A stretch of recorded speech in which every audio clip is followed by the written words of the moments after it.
안녕하세요. 커피 신창호 프로페셔널 바리스타 신창호입니다.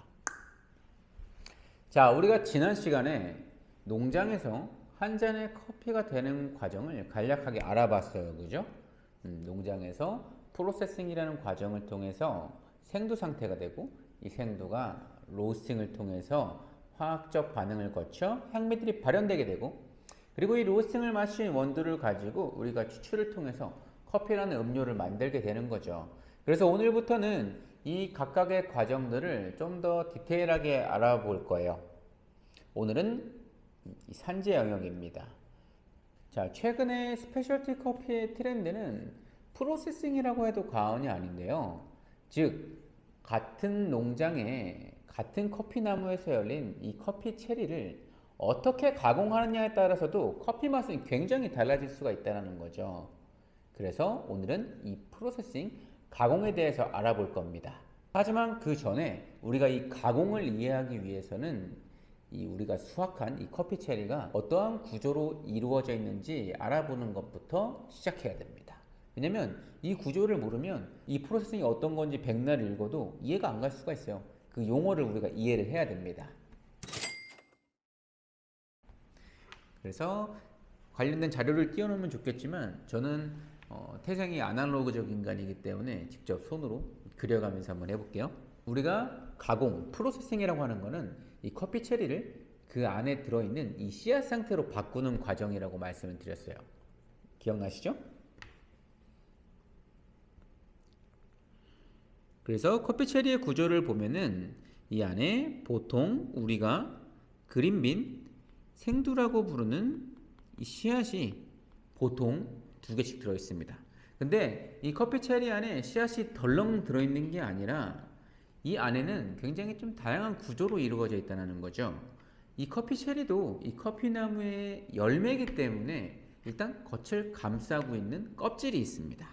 겉을 감싸고 있는 이런 얇은 껍질을 우리가 겉에 있다고 해서 외과피라고 합니다. 겉껍질이란 얘기죠. 그리고 이 커피 체리도 이 나무의 열매이기 때문에 우리가 식용을 하진 않지만 어느 정도의 과육 부분들이 있습니다. 이 과육을 우리가 영어로는 펄프라고 불러요. 그리고 그 과육 안에 씨앗이 덩그러니 있는 게 아니라 이 생두의 겉면에는 아주 끈적끈적한 형태의 얇은 막으로 감싸져 있어요. 이 얇은 점막 형태의 재질을 우리가 점액질 혹은 뮤실라지라고 부릅니다. 그리고 이 점액질 안에는 이 생두를 감싸고 있는 속껍질이 있어요. 이 속껍질을 우리가 내과피라고 부르고요. 파치먼트라고 부르죠. 자, 그래서 모든 프로세싱의 끝은 파치먼트 상태가 되는 거라고 생각하시면 돼요.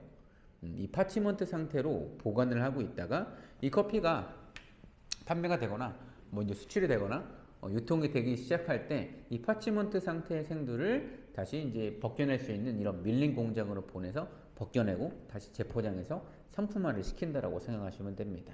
그럼 결국에는 프로세싱이라고 하는 거는 이 커피 체리를 수확해서 파치먼트로 쌓여있는 생두로 만들어주는 과정이라고 생각하시면 돼요. 하나만 더 설명드리면은 이 파치먼트 안에 생두가 하나씩 들어있는데 이 생두의 겉면은 실버 스킨이라고 말을 하는 얇은 막으로 한 겹 더 감싸져 있다라고 생각해 주시면 될 것 같아요. 이런 실버 스킨은 로스팅 과정에서 이 생두가 부피가 팽창함에 따라서 어느 정도 이제 분리가 되지만 100% 분리는 되지 않거든요.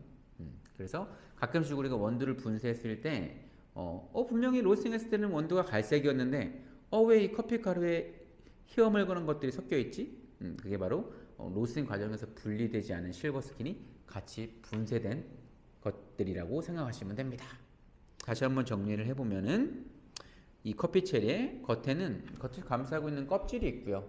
그 안에는 많은 양은 아니지만 어느 정도의 과육 부분이 차지하고 있다는 거죠. 그리고 그 과육 안의 생두는 이 끈적끈적한 점막 형태의 점액질이 감싸고 있고요.